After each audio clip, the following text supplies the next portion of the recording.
السلام علیکم، میں ہوں ابرار حسین استوری۔ ناظرین، پاکستان تحریک انصاف کے چیئرمین عمران خان اسلام آباد ہائی کورٹ کی جانب سے بنائی گئی جے آئی ٹی کے سامنے پیش ہوئے۔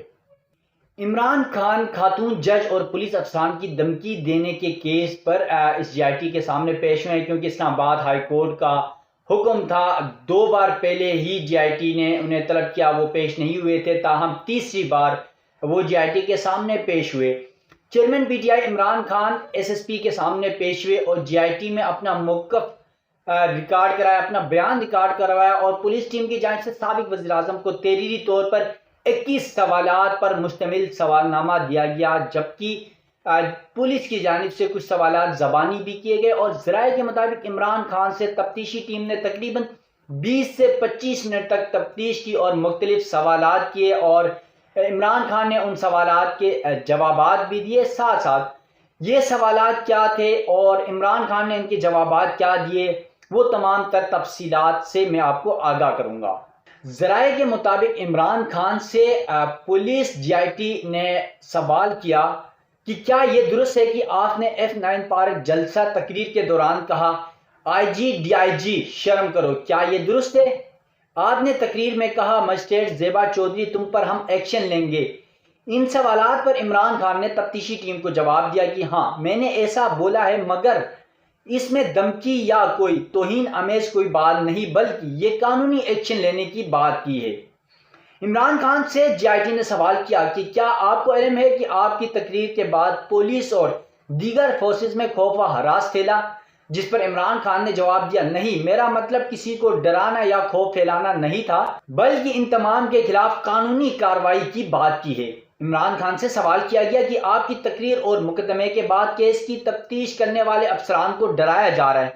جس پر عمران خان نے جواب دیا نہیں، ایسی کوئی بات نہیں اور مجھے اس حوالے سے کوئی علم نہیں ہے۔ تفتیشی ٹیم نے عمران خان سے سوال کیا کہ شہباز گل کیس زیر سماعت ہے، اس کا فیصلہ آنا ابھی باقی ہے، جس پر چیئرمین پی ٹی آئی نے کہا جی میرے علم میں ہے، کیونکہ شہباز گل کا کیس اس وقت انسداد دہشت گردی عدالت میں بھی سماعت ہے، جبکہ اسلام آباد ہائی کورٹ میں بھی اس حوالے سے کیس کی سماعت اس وقت زیر التوا ہے۔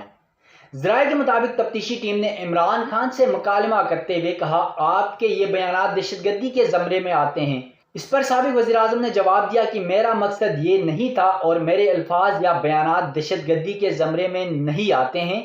کیونکہ میں نے قانونی کارروائی کی بات ہے، یہ کوئی دھمکی نہیں یا یہ کوئی دہشت گردی والے دفعات اس میں شامل نہیں ہونے چاہیے۔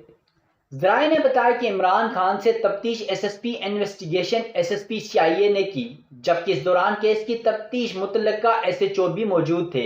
ذرائع کا کہنا تھا کہ پولیس نے عمران خان کا بیان ریکارڈ کر کے تفتیش کا حصہ بنا دیا ہے۔ ذرائع کے مطابق سابق وزیر اعظم عمران خان نے اپنے وکیل کے ذریعے جو پہلے ہی بیان جمع کرایا گیا تھا پولیس جے آئی ٹی کے سامنے، وہی بیان دوبارہ جمع کروا دیا ہے۔ عمران خان نے بیان میں کہا کہ شہباز گل پر تشدد کے حوالے سے اپنی تقریر میں کوئی دہشت گردی نہیں کی،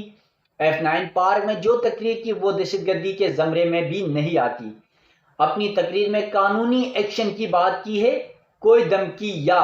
کسی کو ٹھیس پہنچانے یا توہین کرنے کی سوچ بھی نہیں سکتا۔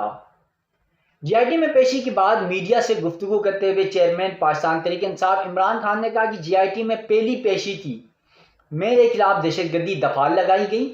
حکومت کو پیغام ہے جتنا تنگ کرنا ہے کریں، اتنی تیاری ضرور کر لیں، ہم اتنے ہی مضبوط ہوں گے۔ دہشت گردی کا مقدمہ اور جے آئی ٹی میں حاضری بھی ایک مذاق کے سوا کچھ بھی نہیں ہے، اور وہ بہت جلد اسلام آباد کی بہت بڑی کال دینے جا رہے ہیں۔ انہوں نے اپنی میڈیا سے گفتگو کے دوران یہ باتیں کی۔ سابق وزیر اعظم نے کہا کہ حکومت کو واضح پیغام دے رہا ہوں کہ اسی ماہ عوام کا سمندر نکلے گا اور ہر کام قانون اور آئین کے دائرے میں رہ کر ہمیشہ کیا، اور مستقبل میں بھی وہ قانون اور آئین کے دائرے میں رہ کر ہی اپنی سیاسی جدوجہد جاری رکھیں گے۔ جتنا دیوار سے لگانا ہے لگا لیں، آپ جتنا دیوار سے لگائیں گے ہم اتنا ہی مضبوط ہوں گے۔ میں نے 26 سال کی سیاست میں کبھی قانون کی خلاف ورزی نہیں کی، جبکہ دنیا دہشت گردی کی تعریف جانتی ہے۔ مقدمے کی وجہ سے دنیا ہم پر ہنس رہی ہے، ہمیں کہہ رہے ہیں سلاح پر سیاست نہ کریں، مگر دوسری طرف ہمیں مقدمات میں پھنسایا جا رہا ہے، مختلف حلیے بہانے کر کے تنگ کیا جا رہا ہے۔ پی ٹی آئی کی سیاسی فنڈنگ بھی روکی جا رہی ہے اور خاص طور پر جو فنڈنگ کرتے ہیں ان کو ہراساں کیا جا رہا ہے۔ چیئرمین پی ٹی آئی کا مزید کہنا تھا کہ موجودہ حکمرانوں سے معیشت سنبھل نہیں رہی ہے، پاکستان سری لنکا کے نقش قدم پر چل پڑا ہے، جب میں کال دوں گا تو حکومت برداشت نہیں کر سکے گی۔ ایک سوال کے جواب میں عمران خان نے کہا حکومت سے صرف صاف اور شفاف الیکشن پر بات ہو سکتی ہے، معیشت کی بہتری کا حل صرف صاف اور شفاف انتخابات ہیں، جو عمران خان 1 پوائنٹ ایجنڈا پہلے دن سے آج تک ہے اور آج بھی اسی بات کو وہ دہرا رہے ہیں کہ فوری الیکشن کیے جائیں اور جو نئی حکومت آئے گی وہ ملک کی معیشت کو بہتر کرنے میں کامیاب ہوگی، چاہے وہ کسی کی بھی حکومت آئے، عوام جس کو الیکٹ کرتی ہے، جس کو سلیکٹ کرتی ہے، وہی اس ملک کا وزیر اعظم بنے گا، وہی اس ملک کے جو ہے وہ اقتدار میں براجمان ہوں گے۔ اس سے قبل عمران خان کو جے آئی ٹی نے 2 بار طلب کیا مگر وہ پیش نہیں ہوئے تھے اور انہوں نے اپنے وکیل کے ذریعے جے آئی ٹی کو تحریری جواب جمع کرایا تھا۔ تاہم گزشتہ سماعت پر جب اسلام آباد ہائی کورٹ میں وہ پیش ہوئے تو ایک بار پھر اسلام آباد ہائی کورٹ کے ججز کی جانب سے یہی کہا گیا کہ آپ پولیس کے سامنے پیش ہو جائیں، جے آئی ٹی کے سامنے پیش ہو جائیں، اپنا جو بھی موقف ہے وہاں پیش کریں اور وہاں پولیس کے ساتھ تعاون کریں، جو سوال جواب ہوگا، کیونکہ یہ ایک قانونی طریقہ ہے اور اس قانونی طریقے کو عمل کیا جائے۔ اور عمران خان یقیناً اسلام آباد ہائی کورٹ کے حکم کو عمل کرتے ہوئے وہ جے آئی ٹی کے سامنے پیش ہوئے، وہاں پر 21 سوالات کا جو ایک تحریری سوالات عمران خان کو دیے گئے تھے، عمران خان نے ان کے جوابات دیے اور عدالت نے عمران خان کے جو جوابات ہیں اس کو اپنی جو تفتیش ہے اس کا حصہ بنا دیا ہے، اور اب یہ تمام جو ڈاکومنٹس ہوں گے وہ اگلی سماعت میں پولیس جو ہے جے آئی ٹی جو ہے وہ اسلام آباد ہائی کورٹ میں جمع کرائے گی، تو دیکھتے ہیں کہ عدالت اسلام آباد ہائی کورٹ جو ہے وہ عمران خان پر توہین عدالت، جس میں جج ہیں زیبا چودھری اور پولیس اہلکاروں کو F9 پارک میں جو تقریر کے دوران کہا گیا تھا کہ میں تمہیں نہیں چھوڑوں گا، قانونی ایکشن لوں گا، تو اب اس پر عدالت کیا کرتی ہے؟ عمران خان اس پر معافی مانگتے ہیں یا عدالت کیا کرتی ہے؟ یہ تو آنے والے وقت پہ پتہ چلے گا، آنے والی سماعت کے دوران ہی پتہ چلے گا۔ اپنے میزبان ابرار حسین استوری کو دیجیے گا اجازت، اللہ حافظ۔